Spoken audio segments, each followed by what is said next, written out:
આજનો વ્યારાથી જનજાતિ ગૌરવ દિવસની ઉજવણીના ભાગરૂપે દેશભરમાં વિવિધ કાર્યક્રમો યોજાઈ રહ્યા છે, જેના ઉપલક્ષ્યમાં તાપી જિલ્લાના વડા મથક વ્યારા ખાતે પણ મંત્રી મુકેશ પટેલની ઉપસ્થિતિમાં આ કાર્યક્રમની રંગેચંગે ઉજવણી કરવામાં આવી હતી।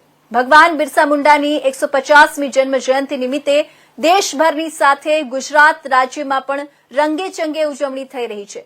તાપી જિલ્લાના વ્યારા ખાતે રાજ્ય કક્ષાના વન પર્યાવરણ મંત્રી મુકેશ પટેલ, વ્યારાના ધારાસભ્ય સહિતના પદાધિકારીઓ અને અધિકારીઓની ઉપસ્થિતિમાં આ કાર્યક્રમ યોજાયો હતો।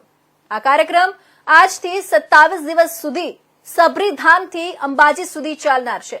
આ દરમિયાન લોક કલ્યાણની 20 વર્ષની ગાથા, આદિવાસી સંસ્કૃતિ અને વિરાસત, કળા કારીગરી, લોકલ ટુ ગ્લોબલ, ઉદ્યોગ સાહસિકો, કારીગરોના કળાનું પ્રદર્શન જેવી વિવિધ પ્રવૃત્તિઓ આ દરમિયાન કરાશે।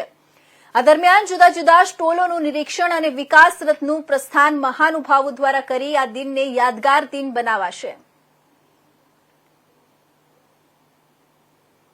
નમસ્કાર। સમગ્ર દેશની અંદર આજે આદિજાતિ ગૌરવ દિનની ઉજવણી થઈ રહી છે, ત્યારે દેશના વડાપ્રધાન મોદી સાહેબ આજે બિહારથી આદિજાતિ ગૌરવ દિનની ઉજવણી કરી રહ્યા છે। સમગ્ર દેશની અંદર બિરસા મુંડાજીને ભગવાનનું સ્વરૂપ આપીને એમને સન્માન કરવાનું કામ જો કર્યું તો દેશના વડાપ્રધાન મોદી સાહેબે કર્યું। વર્ષોથી આદિમ જાતિ માટે લડતા લોકો માટે ઘણી બધી સરકારો આવીને ગઈ, પણ એમને ક્યારે પણ એમના આદિવાસીના હક